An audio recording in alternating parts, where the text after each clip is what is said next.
Arab Spring is an ongoing event that started in 2010 after decades of oppression and dictatorship in the Middle East and North Africa. It is a series of revolutions and protests led primarily by the youth in the regions. The revolutions have challenged the governments in power, their relations with the West, and the roles of women, religion, and democracy in society. This is a picture of Mohamed Bouazi of Tunisia on fire. He was a fruit vendor and the police took away his fruit cart because he didn't have a permit to sell the fruit. He went to the administration to complain about corruption in the government, but no one would listen to his complaints. He went outside the government buildings and lit himself on fire. His actions are considered the spark of all the revolts in the Arab Spring. Most of the uprisings in Tunisia occurred in 2011. They were caused by economic hardships, autocratic rule, and corruption. The uprisings resulted in Tunisia's president, Zine El Abidine Ben Ali, stepping down from power. He later fled the country to avoid persecution.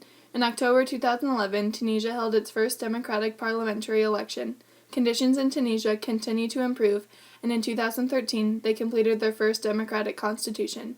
Tunisia's uprising set off a string of revolutions throughout the Arab world. Including Egypt, who soon started protests of their own, they wanted an end to corruption, injustice, poor economic conditions, and the regime of their president, Hosni Mubarak. Their protests started off small but soon grew into mass demonstrations, such as the one in Tahrir Square on January 25, 2011. The uprising that occurred in Tahrir Square was organized on Facebook. Because word got around by Facebook, the government turned off the internet, but people passed out flyers by paper and word still got around about the uprisings. This modern way of organizing protests continued throughout the Arab Spring. After 18 days of protests, Mubarak agreed to leave Egypt after being in power for 30 years. In place of him, Egyptians elected Mohamed Morsi, who is a part of the once banned Muslim Brotherhood. In 2013, the North African military took Morsi out of power because he didn't meet the needs of the people.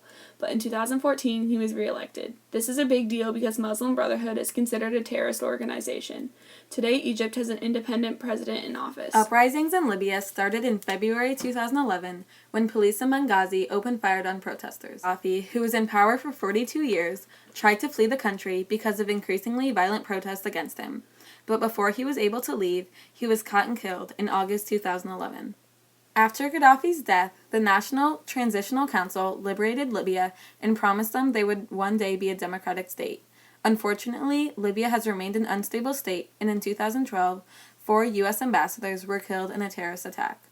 In Yemen, protests started in late January of 2011. Protesters flooded the main square of their capital, Sana'a, demanding that President Saleh step down. In response, Saleh sent security forces into the street of Sana'a.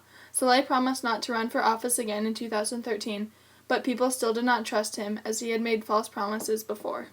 Protests continued to grow in size and spread to outer cities. Even constitutional changes couldn't pacify the crowds. Soon, security forces became malicious. Terrorists are still a prevalent threat in Yemen, and last week on Good Friday, a Catholic priest was crucified by ISIS. Just like in Libya, Syria's uprisings started when police opened fire on protesters. The protests started in March 2011, and hundreds of thousands were killed and 1.5 million were wounded. Syria's uprisings were the most violent and devastating. The civilians wanted an end to the dictatorship of President Bashar al-Assad, but the government responded with violence, which sparked a civil war that is still going on today. Currently, there are 4.6 million refugees and 6 million Syrians displaced.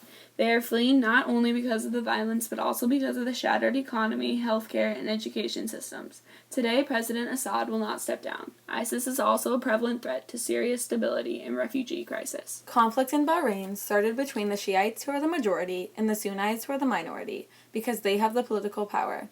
The king is a Sunni, which causes more tension between the two groups.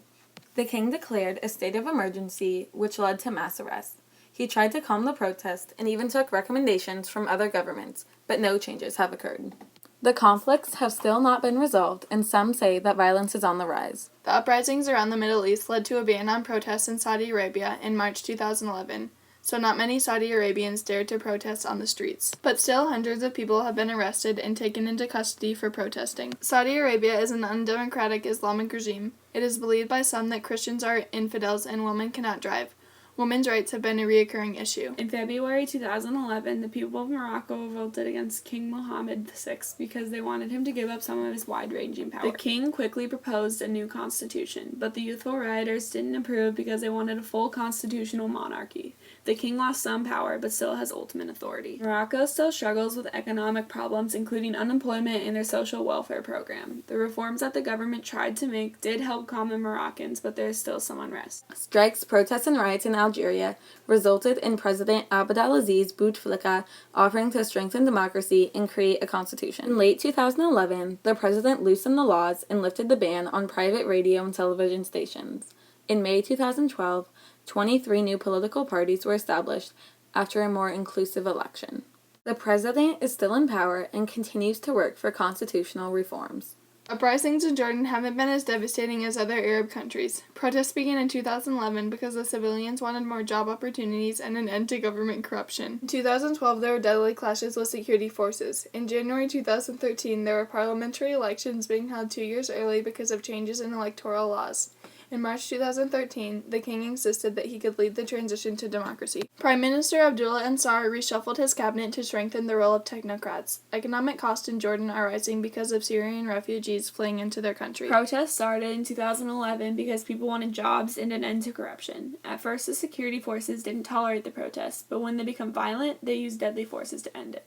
The government struggles with financing its state budget and providing jobs for civilians, which keeps Oman unstable. In 2011, youthful protesters demanded the step-down of Prime Minister Sheikh Nasser al-Mohammed al-Sabah.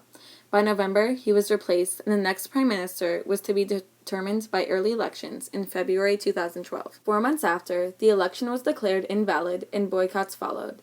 The electoral law was changed, and in 2013, protesters lost a legal battle to undo the electoral law. Kuwait has been accused of withholding freedoms to their civilians. They continue to struggle with past issues. At first, the Arab Spring was seen as an optimistic approach to introduce democracy to the Middle Eastern countries and ultimately seen as bettering their governments. But since then, it has taken a violent turn. The violence has resulted in terrorist groups, poor international relations, and instability in the country itself.